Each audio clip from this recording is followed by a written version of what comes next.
Graça e paz, meus amados irmãos, minhas irmãs, sejam bem-vindos ao grupo de evangelização do Movimento Católico Discipulado de Jesus Cristo. Estamos nas meditações orantes do curso bíblico católico. Meditamos no segundo livro de Macabeus. Hoje nós iremos meditar nos capítulos 4 a 7. E lembre-se que o discípulo só cresce no caminho da palavra de Deus e do Espírito Santo. Por isso, meu amado irmão e minha irmã, abra agora a sua Bíblia e vamos juntos meditar a palavra de Deus.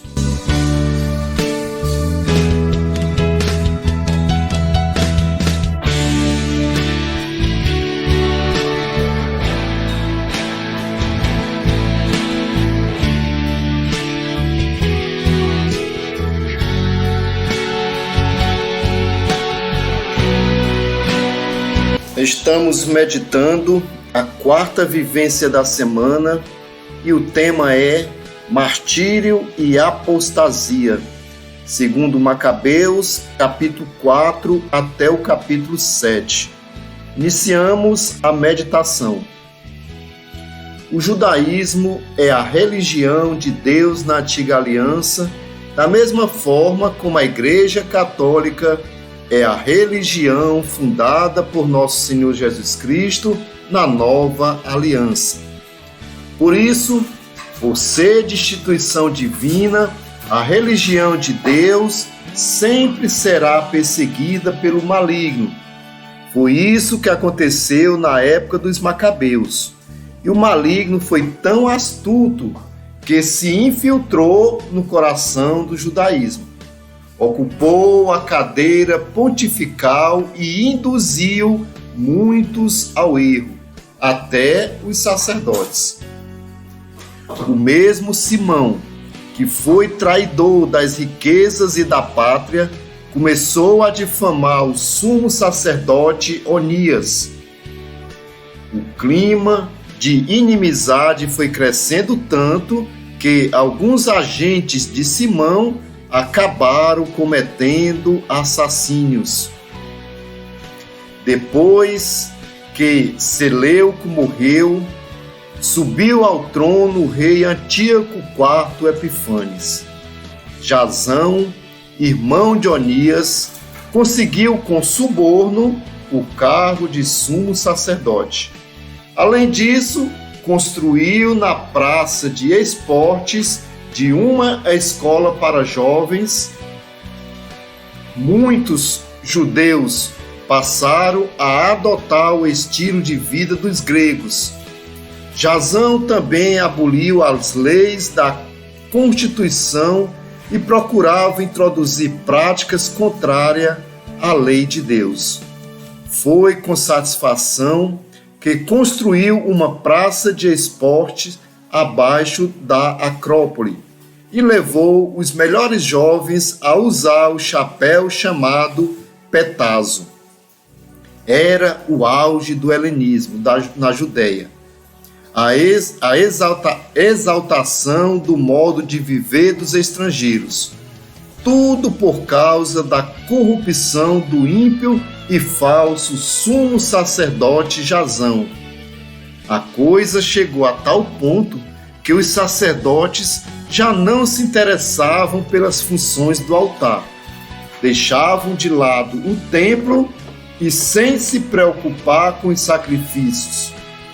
Logo que era anunciado o lançamento dos jogos de discos, corria para a praça de esportes, a fim de participar dos jogos contrários à lei. Ninguém ligava mais para as tradições nacionais e achava muito mais importantes as glórias gregas. Por causa da própria cultura grega, acabaram se colocando numa situação crítica. Aqueles mesmos cujos costumes eles procuravam promover, a quem procurava em tudo se assemelhar. tornaram seus inimigos e carrasco. Porque desrespeitar as leis divinas não é coisa sem importância. No reino do mal não existe fidelidade, mas só traição. É cobra comendo cobra. O falso sumo sacerdote Jazão mandou Menelau levar dinheiro para o rei e apresentar o relatório sobre alguns assuntos importantes. Menelau, porém, apresentou-se ao rei, dando mostra de ser homem poderoso, e com adulações conseguiu para si o posto de sumo sacerdote, oferecendo 10 toneladas de prata a mais do que Jazão. Depois de receber a nomeação do rei, ele voltou sem levar consigo coisa alguma que fosse digna de sumo sacerdote. Pelo contrário, levava em si o furor de um tirano cruel e a fúria de um animal selvagem. E Jazão, que tinha suplantado seu próprio irmão, foi por sua vez suplantado por outro, e teve que fugir para a região dos Amonitas. Menelau assumiu o poder, mas não tomou qualquer providência com relação ao dinheiro que tinha prometido ao rei, apesar das cobranças feitas por Sóstrafo, comandante da Acrópole, a quem cabia a questão dos tributos. Por esta razão, os dois foram convocados pelo rei. Menelau deixou seu irmão Lisimaco como substituto do sumo sacerdócio, enquanto Sóstrato deixou em seu lugar Crates, comandante dos soldados cipriotas. Onias tinha se abrigado no lugar de refúgio em Dânfine, perto de Antioquia. Ao saber com certeza da roubalheira de Menelau, ele o desaprovou. Por causa disso, Menelau sugeriu secretamente a Andrônico que desse fim a Onias. Então, Andrônico procurou Onias e tentou convencê-lo com mentiras, dando-lhe até a mão direita como juramento. Embora Onias tivesse suspeitas, foi convencido por Andrônico a sair do refúgio. Este o matou imediatamente, sem respeito algum pela justiça. Por isso, não somente os judeus, mas também muitos de outras nações ficaram indignados e condenaram totalmente o assassínio desse homem. Nesse meio tempo, muitos frutos de objetos sagrados foram cometidos por Lisimaco em Jerusalém, sob a convivência de Menelau. Quando a notícia se espalhou, muitos objetos de ouro já tinham sido desviados, e o povo se revoltou contra Lisimaco. Jazão promovia impiedosamente a matança dos seus próprios concidadãos, sem compreender que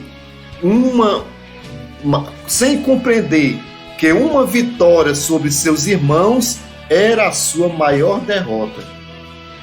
Ele pensava estar triunfando sobre os inimigos e não sobre compatriotas. Contudo, não conseguiu tomar o poder. O resultado foi a humilhação que lhe veio por causa do seu motim, e teve de fugir novamente para a região dos Amonitas. Seu comportamento perverso teve triste fim.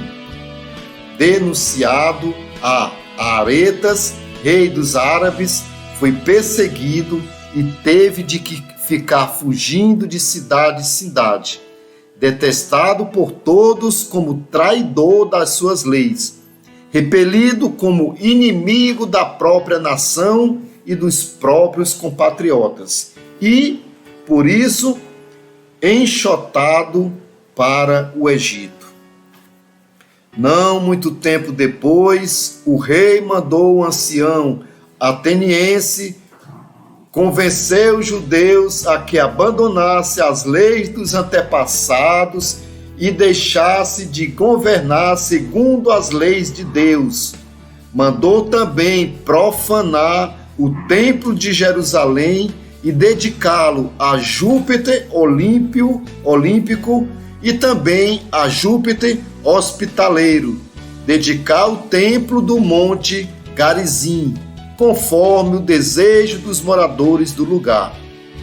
Até para a massa do povo era difícil e insuportável o crescimento dessa maldade.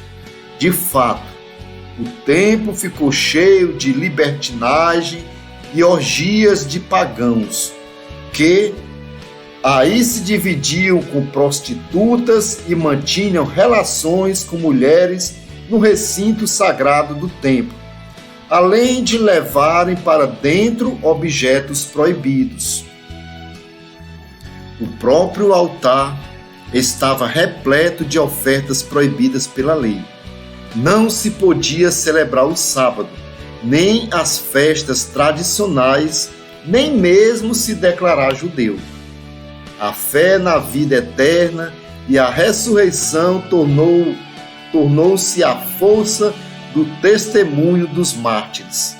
Em meio a tanta perseguição, falsidades e apostasia, quando o inimigo ocupou o santuário e seduziu a muitos, para eles importava a fidelidade a Deus até o sangue. Era assim que, na oblação da própria vida, glorificavam a Deus verdadeiro e edificavam os outros, sobretudo os mais jovens. Eleazar era um dos principais doutores da lei, homem de idade avançada, mas com o rosto de traços ainda belos. Queriam obrigá-lo a comer carne de porco, enfiando-a boca adentro. Ele, porém, que preferia morte honrada a viver envergonhado, dirigiu-se espontaneamente para a tortura do tímpano, tendo antes cuspido fora o que lhes estava na boca.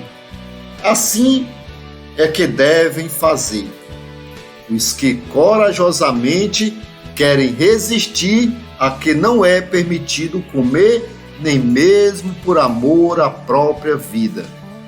Os que dirigiam este sacrifício proibido, velhos amigos de Eleazar, o chamaram de lado e lhe propuseram que pegasse carne permitida, por ele mesmo preparada, fingindo que comia a carne do sacrifício ordenado pelo rei. Se ele assim fizesse, estaria livre da morte, e pela antiga amizade que havia entre eles, o tratariam com benevolência. Ele, porém, tomou uma nobre decisão, coerente com a vida correta que levava desde a infância, acima de tudo, coerente com as santas leis dadas pelo próprio Deus. Ele respondeu prontamente: podem matar-me para a mansão dos mortos. Podem mandar-me para a mansão dos mortos. Em minha idade não fica bem fingir, senão muitos dos mais moços pensarão que um velho de 90 anos, chamado Eleazar, passou para os costumes estrangeiros. Com seu fingimento por causa de um pequeno resto de vida, eles seriam enganados, e eu só ganharia mancha e desprezo para a minha velhice.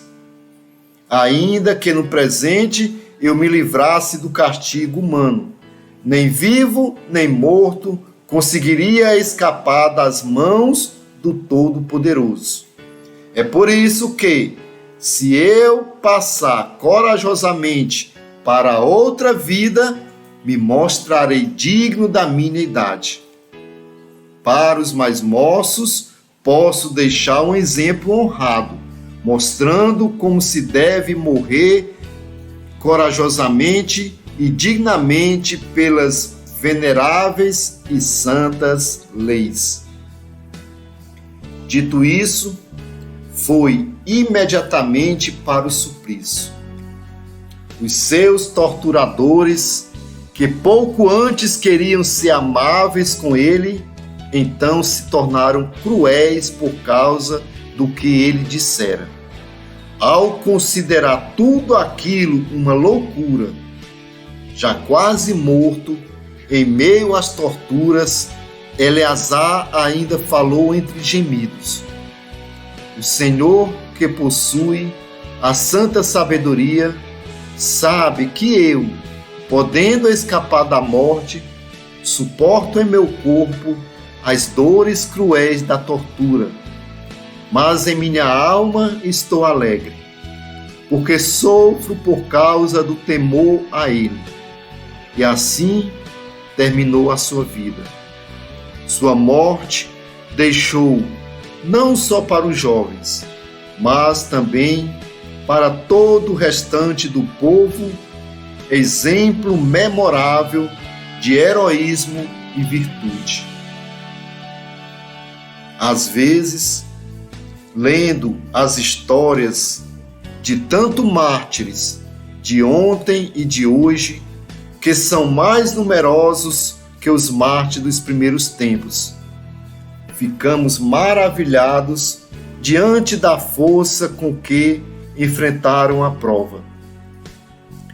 Esta força é sinal da grande esperança que os animava. A esperança certa que nada e ninguém podia separá-los do amor de Deus doado em Jesus Cristo. Que Deus nos dê sempre a força de sermos testemunhas. Dê a nós viver a esperança cristã, sobretudo no martírio escondido, de fazer bem com amor os nossos deveres de todos os dias. Ensinamento do nosso Papa Francisco. Que Deus nos dê sempre a força de sermos testemunha. Dê a nós viver a esperança cristã, sobretudo no martírio escondido, de fazer bem com amor os nossos deveres de todos os dias. Papa Francisco.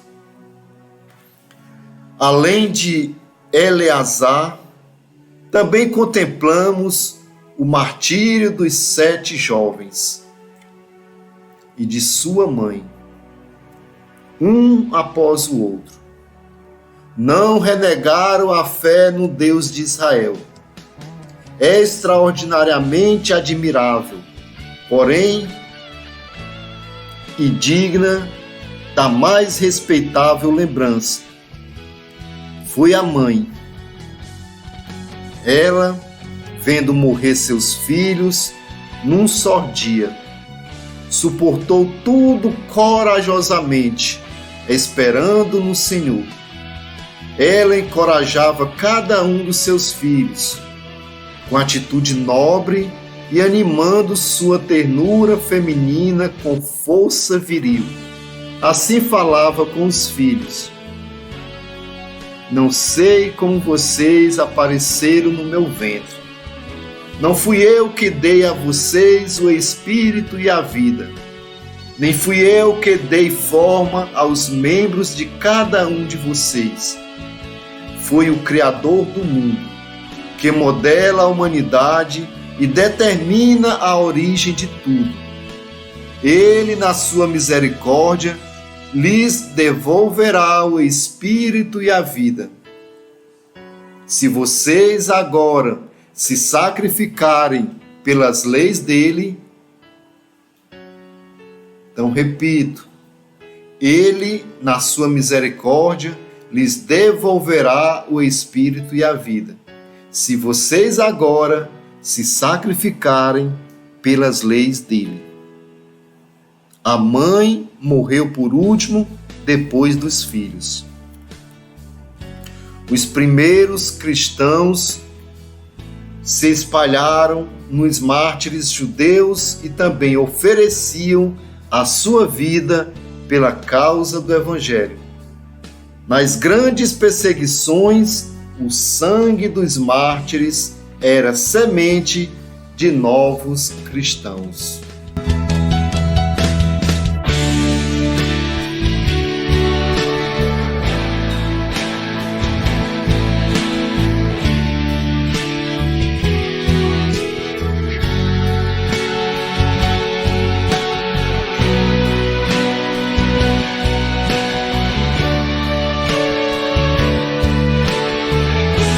Meu amado irmão e minha irmã, que a palavra de Deus continue frutificando na sua vida. Faça a leitura de hoje em 2 Macabeus, capítulos 4 a 7. E deixe a sua partilha aqui nos comentários. Assim vamos nos ajudando, uns vão edificando os outros no caminho da palavra de Deus.